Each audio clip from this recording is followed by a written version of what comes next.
So guys, finally the truth is out. Americans are expressing worries on why the Nigerian government does not want to eradicate IDP camps, but they keep asking America for money. You may have heard that America wants to designate Nigeria as a country of particular concern, and that means the Tinubu's government will not be getting the aid, call it money, call it military support and whatever that they've been getting from the United States, and that has sent them panicking. The Tinubu's government is worried. You must have seen the National Assembly debating, the Senate debating on this. They are coming out to say there is no genocide, nothing is happening in Nigeria. Now, these American men are in Nigeria. They've gone around, they've gone to the IDP camps to see things for themselves, and they are wondering why the Nigerian government still allow these people to be in the IDP camps if there are no concern in Nigeria. Why has the Tinubu's government not taken IDP camp people back to their original homes? There are no clear steps being taken by this government to restore these people. Neither are they clear steps to stop these invaders from invading their homes. So guys, I'm going to allow you take a look at this beautiful conversation. Reno Omokri brought these Americans to come and see for themselves that there is no problem happening in Nigeria. But guess what? These men are insisting that they've gone to IDP camps, they've seen things for themselves, that there's no way they can be told that nothing wrong is happening in Nigeria, especially where these people have been displaced. Just take your time and watch this video. Before we get into this video, I want to quickly highlight this reaction by somebody on this video we are talking about now. This person tagged Mr. Amon, the man that is on the studio there. He tagged him and said, at Mike Amon Truth. This was the position of that hypocrite called Reno Omokri. Hunger, joblessness, begging for appointment from the Tinubu's administration made him change his mind.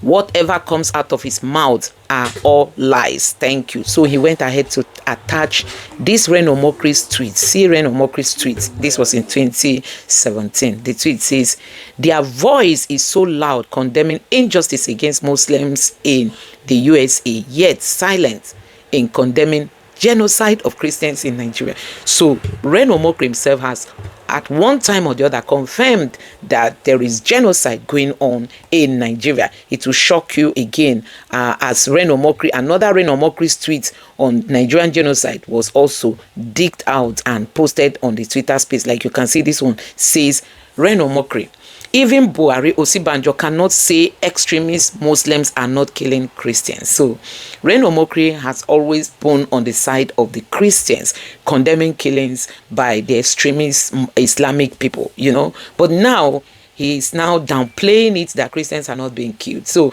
Reno Omokri forgot that the internet cannot forget. Anything you say in the internet must be dug out at one time or the other. Now, this was Reno Omokri's position, that Christians were being killed. And today, Reno Omokri is saying Christians are not being killed, despite all the displaced people across Nigeria. You may not know the number of IDP camps in Benue, in Plateau, even in places like Edo states them that don't really see all these attacks. It might shock you to see that there are a lot of the IDP camps. You go to Bauchi and other places, there are a lot across Nigeria. And guess what is even more painful is that the Tinubu's government has not said anything about restoring these people to their original homes. They are rather collecting all this aid from the USA, and they are not even enriching the people's life. Now, this United States man is saying the Tinubu's government, Nigerian government, cannot keep collecting money from the United States, asking them for aid, and they don't want them to come and talk about the terrorism issues that Nigeria is having. Now take your time and really watch this video. Let me know your thoughts in the comment section below. Now take a look. I don't understand why a nation that's as mineral rich and growing as Nigeria has to go and beg from Uncle Sam for help serving their own people. Nigerians have plenty of resources to help these people get back, or at least get something where they can have stability and a life. Now they're denied, they're ground down, they're called criminals, they're called vagrants.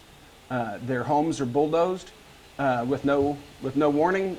It's a horrific life that these people are living, and nobody's here. I mean, why should it be? You don't want America to come here and say anything about terrorism, but you want their money? That doesn't make sense to me whatsoever. Following the news, you'll know that less than a fortnight ago, US Senator Ted Cruz introduced a bill aimed at sanctioning the Nigerian government for allegedly supporting terrorism, which he said was aimed at eliminating this country's Christian population.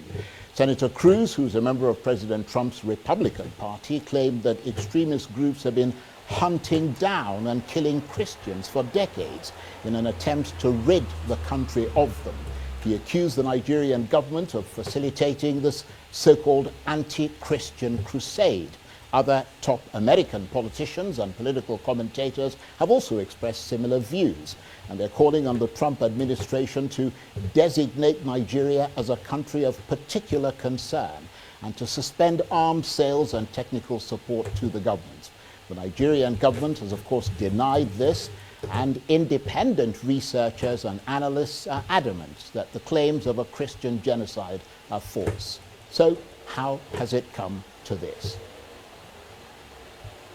Well, for more on this, I'm joined now in the studio by the Republican mayor of the U.S. city of Blanco in Texas, Mike Arnold, the political commentator, author, and social media influencer, Reno Omokri, and from our offsite studio, the prominent Texan Republican and filmmaker, Jeff Gibbs. Gentlemen, thank you very much indeed for coming in. And let me start with you, Reno Omokri, because you're the one who brought these two very prominent gentlemen to Nigeria and into our studios. Tell us why. Well, when Senator Ted Cruz began this tale about a Christian genocide, and Gregory Abbott, the governor of Texas, followed along with Congressman Moore, I felt it was my patriotic duty to reach out to the Republican Party and officials who have a desire to know the truth. And so I was able to get Mayor Mike Arnold, a Republican elected mayor from the state of Texas, who is personally friends with Senator Ted Cruz and Gregory Abbott, and also an associate with President Trump.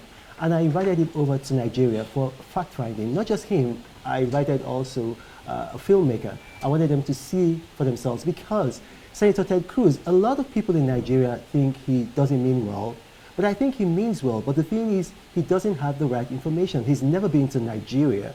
And Congressman Moore hasn't been to Nigeria. So I invited these two gentlemen here, and before they came, they briefed Senator Ted Cruz and Congressman Chip Roy, and they're here. Now, they've met with the leaders of the Christian Association of Nigeria. They've just met with the chairman. They've also met with the leaders of the JNI, that's the Jamaatul Nasr Islam. For those who don't speak Arabic, that's just the Society for the Support of Islam. So they've met with them, they've been to IDP camps, they've seen the situation there. This whole idea of a Christian genocide in Nigeria is ludicrous. Yes, there are killings of Christians in Nigeria, and anybody who denies that will be, frankly, a dishonest person. But then, there are also killings going on in the Muslim arena.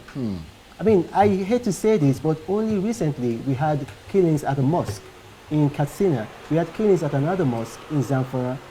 And if you have these terrorists go to a state like Benue and they hit people there, obviously most of the victims will be Christians. Why? Because Benue is a Christian-dominated state. If they hit in Zamfara, most of the victims will be Muslims. So there's no Christian genocide, and to prove it, I've invited these gentlemen for fact-finding. Right, okay, well, thank you very much indeed. And thank you, Mayor Mike Arnold, for joining us. Let me start with you. I mean, how long have you been in Nigeria now? This is my 16th time to be in Nigeria since 2010. I've been all over the country. But on this particular trip? I just got here. And this is a fact-finding mission. Yes. What scope is it going to have? I am meeting with a number of leaders and asking tough questions to start. Right. But, I mean, obviously there are places where these alleged genocidal activities are said to be taking place. Are you going to be venturing into I have been to Jos, I've been to Bokos. Right. I've had a team that's been to Gwoza just very recently. And I've been all over the south and central part of the country. And I build schools and run schools in IDP camps. We have 2 schools up and running and a third one under construction. We teach 550 students full-time education. And that's here in the FCT. Right. Okay. Well, welcome to Nigeria. And again, and let me turn to you, Jeff Gibbs. Sorry, you appear to be marooned in our sort of off-site studio there, but we can see you, and you're certainly part of this conversation. And thank you very much indeed for joining us. You are a filmmaker as well as a Republican. Tell us what your role is going to be in this fact-finding mission. Well, I'm not sure who mentioned to you any political affiliation I may have at home, but I am a filmmaker. I can attest to that. Okay, so what are you going to be doing on this mission in Nigeria? Well, it's a very brief mission on this trip. I'm just here in support of the mayor and his fact-finding mission. This is my 6th time in Nigeria in about 4 years or so. I have had time in the camps. I'm not the person to really speak on many of the facts or the details regarding all of the situation and the issues facing Nigeria, but what I can say is that I've spent time in the camps and that I've met and made friends with these children, and these are people from, in one camp we have predominantly Christian students in our school, and in another camp we have predominantly Muslim students, and what I can say unites them. What I can say is that seeing into their eyes the hope and light that's in their eyes, they shine with love, and as a filmmaker, that's what I've been responding to. Are you going to be making any films while you're here? I'm sorry, could you repeat the question? Are you going to be filming what you're sort of doing here? If I can have time to pull out my phone and it's notable to film, then that is part of my job, yes, sir. Right, okay, let me come back to you, Reno, because I mean, let's be honest, and we appreciate the fact that you brought them down to sort of try and gather facts and take it back to sort of the United States. But I mean, what the problem appears to be, from one point of view, is that this country has in fact been invaded by a lot of jihadi terror groups. I mean, some of them coming from across the Sahel and all the rest of them, who have their own agendas that they're trying to pursue, some of which might include eliminating non-Muslim groups. I mean, but the point, of course, is that that's not official government policy, is it? Well, it's not even that. These guys, they have an agenda against secularity. You've got to understand that. Their agenda is against secularity. Nigeria is a secular nation, and they are against secularity. And in keeping with that agenda, they will attack Muslim groups and Christian groups who are in support of that secularity of Nigeria. So if you got to go down memory lane. How did this start? This started in 2011 when the Obama administration intervened in Libya. And Gaddafi had a legionnaire army. For those who don't understand, that's a mercenary army, a foreign army. Even in this country, some activists that I don't want to name were trained in Libya. You know, Charles Taylor was trained in Libya, Fode Sanko in Libya. And so when he fell, these individuals, they left Libya and then they came to the Sahel. They had money, they had training, they had skills. And so they came here, and it's not just in Nigeria. People seem to just pick on Nigeria, but throughout the Sahel, they came and they've been causing mayhem. So they led to the toppling of democratic governments from Burkina Faso to Mali and Niger. And they're trying to do the same thing here. So this is a fight against secularity. It's not a Christian genocide, and it's nothing to do with moderate Islam. So what are you telling them about, I mean, where are you taking them across Nigeria, and what are you telling them to do with what they get? They're going to go back to Texas and sort of take the facts they've gathered back to Ted Cruz? Senator Ted Cruz was briefed before they embarked on this trip, and the mayor can speak for himself, and not just Senator Ted Cruz, all the persons. We're having a press conference tomorrow, 4 p.m., right here at the Hilton, and the international community, the world press are going to be there, Reuters, Bloomberg, and a couple of other people are going to be there. I suppose that Arise will also be there. Now, the thing is, they are here on a fact-finding mission, so I cannot put actions into their hands put words into their mouth. So if they tell me they want to see this, they want to go here, that's the basic idea of a fact-finding mission. Already, they've met with the chairman of the Christian Association of Nigeria, they've met with the Secretary General of JNI, and they're going to meet with more people. So they go where they want to go, and at the end of the day, they're going to take the facts, present them to the policymakers in the United States, and this idea about making Nigeria a country of particular concern must die. Because if you do that, you're enabling the terrorists and you're punishing ordinary Nigerians, Christians and Muslims, the very people that Senator Ted Cruz says he wants to help. And Mayor Arnold, I mean, in reality, Nigeria's, you say you've obviously been here a number of times. I don't know how much sort of homework or whether your previous visits were in any way related to what you're doing now, but I mean, Nigeria's conflicts are multifaceted. I mean, they're driven by ethnic rivalries, there are land disputes, there's pure criminality, with religion often taking a secondary or tertiary position. Boko Haram, for example, which emerged in Maiduguri in the far north Borno state in 2009, positioned itself against the Nigerian state as an apostate entity, not against any single religious group. And in fact, most of their victims have been Muslims. I don't know whether you're aware of that sort of thing. I mean, and this is coming from people who are non-Muslims. Well, since 2019, this is my 6th time in Nigeria since then. It's been entirely focused on understanding and telling the story of the internally displaced. And the filmmaker, Mr. Gibbs, is my producer for a film a documentary film that we've been producing now for many years, all through Nigeria, and getting the stories and profiles of these displaced people, which I'm startled that people don't talk about that more. There's estimates anywhere from 4 to 10 million Nigerians who were peaceful, productive people that are now denied and ground down and given no chance to get back. And that's the larger, to me, tragedy, the byproduct of this. I see children, a lot of them, multitudes, millions, literally, of children growing up believing that power comes from violence and that being peaceful is death. And that's a curse on this nation if there's no intervention. Our schools, we have so many testimonials. The kids show up wanting to get guns and go back and kill, and they get an education, they want to go back and rebuild. That's how this is ultimately fixed. When the internally displaced are recognized and restored, it'll be the foundation of a great nation. Until then, I fear for this nation. Right, and I think a lot of people would share that fear. But I mean, have you been sort of in communication with, because I mean, one of the reasons why, obviously the Nigerian government has a responsibility to its own people, but one of the reasons why they're going through a very difficult time now is the cutting of support from the United States of America, which used to provide for some of those displaced people, and lots of them in the far north and across many other parts of Nigeria. So, I mean, it's put this country in a very difficult situation as a result of the cutting of those funds. I wonder what your thoughts are. I don't understand why a nation that's as mineral rich and growing as Nigeria has to go and beg from Uncle Sam for help serving their own people.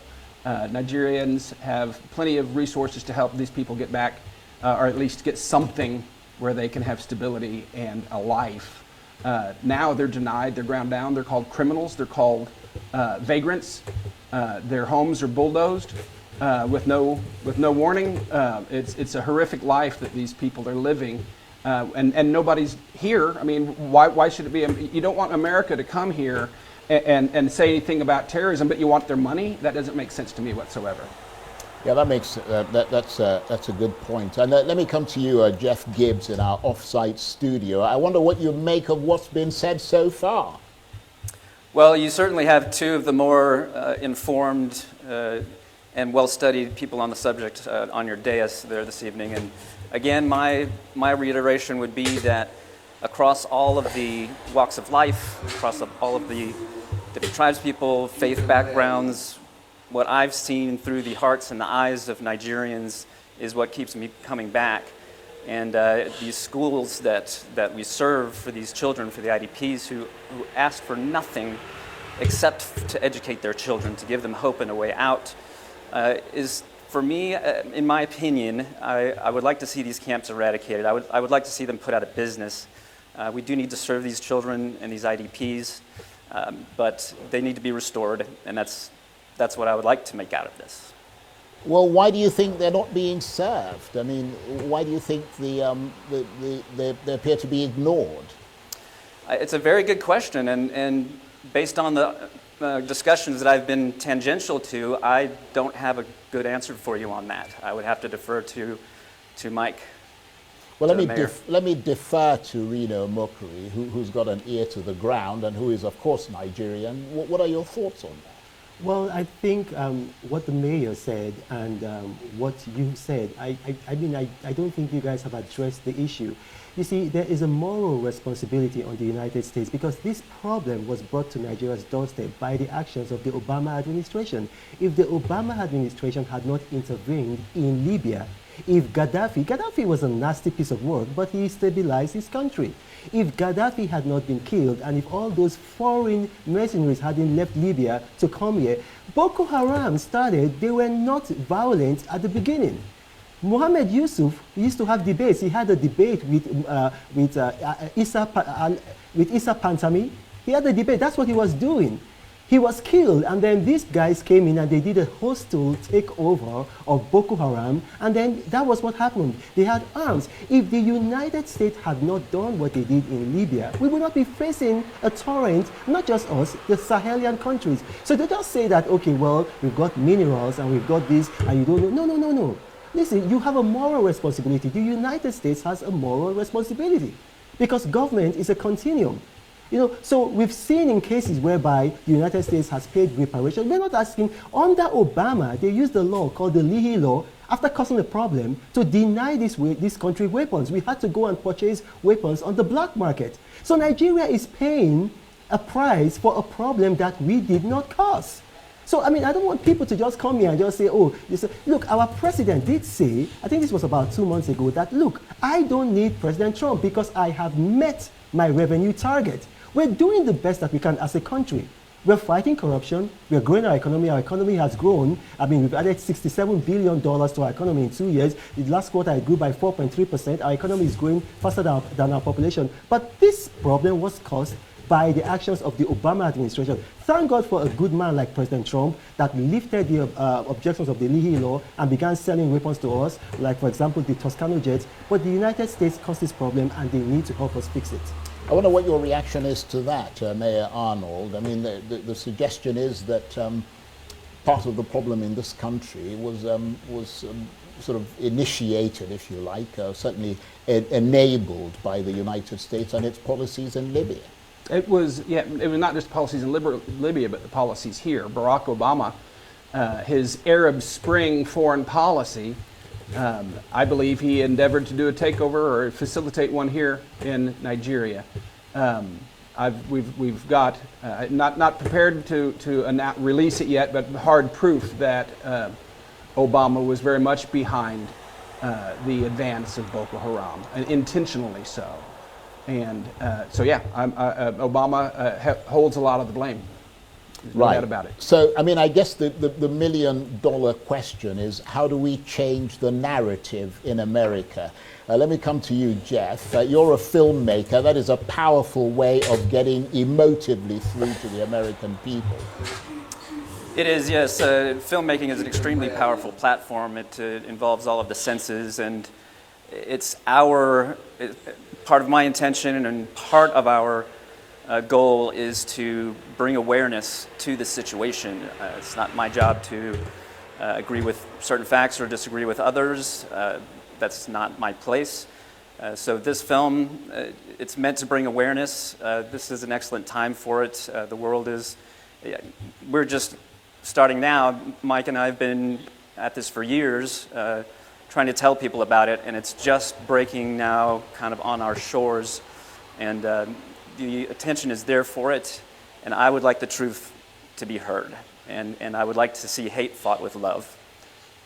Okay, and Reno, let me just get you to summarize what has happened today, and the most important thing, I suppose, how do we change the narrative in America? Well, what has happened today is that these fact finders have come and they've met with the leadership of CAN. They've also met with the leadership of JNI, which is the apex Muslim or rather Islamic body. And for one, they've agreed that there's no Christian genocide. Mayor, am I right? I'm fact-finding, Reno. I don't know the legal definition of that term, and I think it'd be premature, and I've diminished my credibility. I think that's a good point. Okay, but I think I've diminished my credibility if I made a declaration before the fact-finding. I mean, you've literally got to Nigeria, so you need time to sort of do your homework. I know that there are victims on both sides. Okay, excellent. So that's the thing. So we've been able to establish that there are victims on both sides and that these individuals are terrorists. And the point of it all is that by the end of their fact-finding mission, when they go back, when they brief the American policymakers, this whole idea of making Nigeria a country of particular concern will be squashed, will be... So that's the ultimate aim. That's the ultimate aim, because if that happens, it's precisely ISWAP and the terrorists who are going to benefit, because that's what they've been wanting. They've been wanting to grow anti-American sentiment in this country. And the people they'll be hurting are the people that they want to help, which are the ordinary Christians and Muslims in Nigeria. Okay. Reno, I want to thank you very much indeed for not only suggesting this topic, but bringing the guests into the studio and bringing them to Nigeria. Reno Omokri is... Let's quickly take a look at this headline on the Twitter space that says Nigerian military task force react to alleged mobilization of Fulani terrorists to Plateau State community. So the Nigerian military task force is being accused of being the ones mobilizing Fulani terrorists to come to Plateau State to buy people. So we all know that at most of the times when these incidents of attacks happen in all these places, you see the indigents saying that the military stopped them from, it kind of aided the invaders. We've seen cases like that. Now, this headline now is surfacing again. I'm just going to take you through the article just for you to see what is happening. Honestly, it's really, really so sad that the country is in a very bad shape. Now, you can imagine this is what America is saying, that there is really a plot. You must have seen the guy on the social, there's this Fulani guy on the social media, on Twitter, who is a Christian. He was a Muslim, but he converted to Christianity. And guess what? A military man came out threatening him. Can you imagine? As in being a Christian and you are being threatened by a military man that they are going to buy you because you are converting other Muslims, other Fulanis to Christianity. Anyway, let me read this article from Sahara Reporters website. The statement issued on Tuesday was signed by the media information officer of the Joint Task Force Operation Enduring Peace, Major Samson Naptip. Something.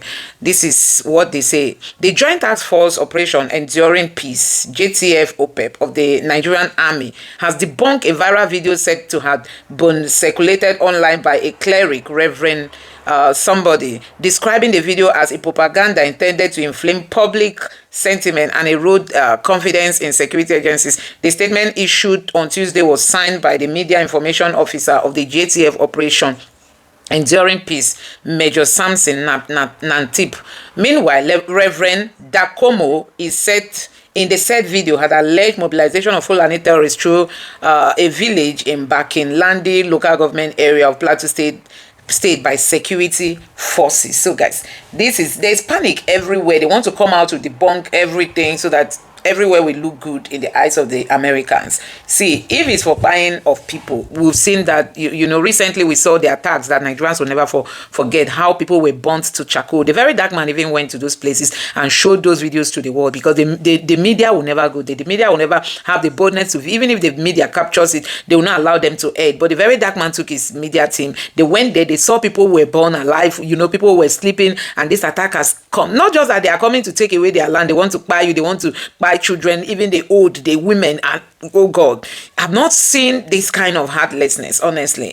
That's what we are seeing in Nigeria, and that's why the American government is saying enough is enough, that they really have to punish Nigeria so that the Nigerian government can sit up to see to the end of this. But what touches my heart is, since the Tinubu's government came into office, what have they said about IDP camps? What are the plans on ground to restore these people and ensure they are not being displaced again?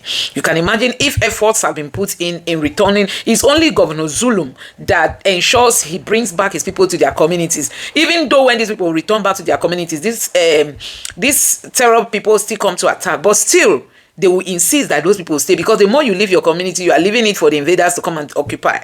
Now we've never heard in the history of this country that IDP people were returning to their homes, especially those of them in places like Benue, Plateau, and the rest of them in the middle belt, and now they are debunking all this. So the only thing that can really save Tinubu's government is for you to take action and say, okay, from now IDP camp people are going back, just to prove to the Americans that Nigeria is peaceful, that Christians are not being persecuted. You can't have these people, their lands, their original homes being taken over by foreigners. They say they are foreigners, and you just allow the sleeping dog to lie. You know, there's nothing like, there's no bill that has to do with IDP. Futures are being eroded, futures are being destroyed. You know, these young children, they are being born in such an unfavorable situation, and they grow up in such, what kind of future do you expect them to have? So, but if the Tinubu's government can really stand on their feet and begin to take actions that people can see, then you will tell the world that Christians are not being persecuted, or there's no genocidal actions going on, and America will then believe. But not you sitting idly. They buy how many people in Benue, no action. They buy how many people in Plateau, no action. They buy how many people in Southern Kaduna, no action. They buy how many people everywhere, buy in Nigeria, no action. And you don't see any of these Fulanis being prosecuted. You don't see any of them being jailed. You don't see any of them. Before you know it, they will tell you that they've been released. And Christians keep dying. And now you are telling the world that there's no genocide.